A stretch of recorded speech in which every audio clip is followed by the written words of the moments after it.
The LinkedIn effect.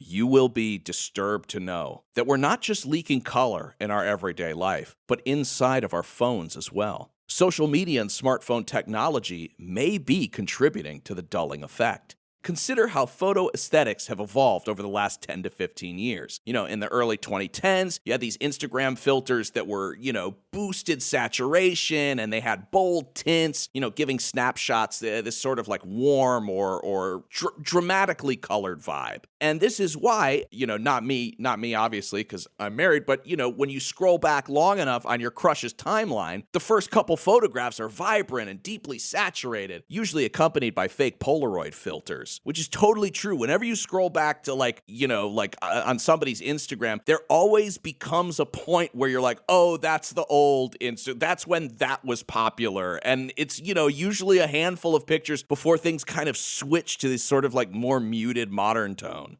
And by the late 2010s and into 2020, a more professional look took over. Influencers preferred muted, cohesive presets and cool, desaturated tones to create a minimalist feed. And I've seen this happen a bunch of times over the past couple of years, and I'm sure you have too. When a friend or acquaintance on Instagram decides to go like full influencer, and they delete most of their photos in favor of these uniform blocks with matching earth tone borders or empty white mats for all of their photos, and you're like, well, it looks like Kate's really gonna make a run at it.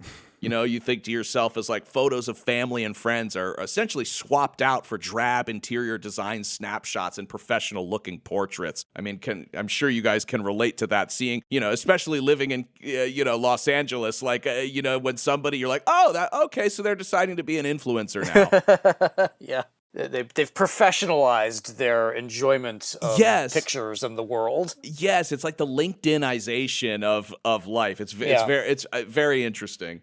So one design writer dubbed it the Pinterestization of taste, noting that social media conditioned us to see beige, sage, and gray as the epitome of aesthetic. Brighter clashing colors started to be seen as too chaotic for modern style. Thus, as people consumed thousands of images on Instagram, TikTok, and Pinterest, we were overwhelmingly seeing a filtered world of low saturation and gentle neutrals.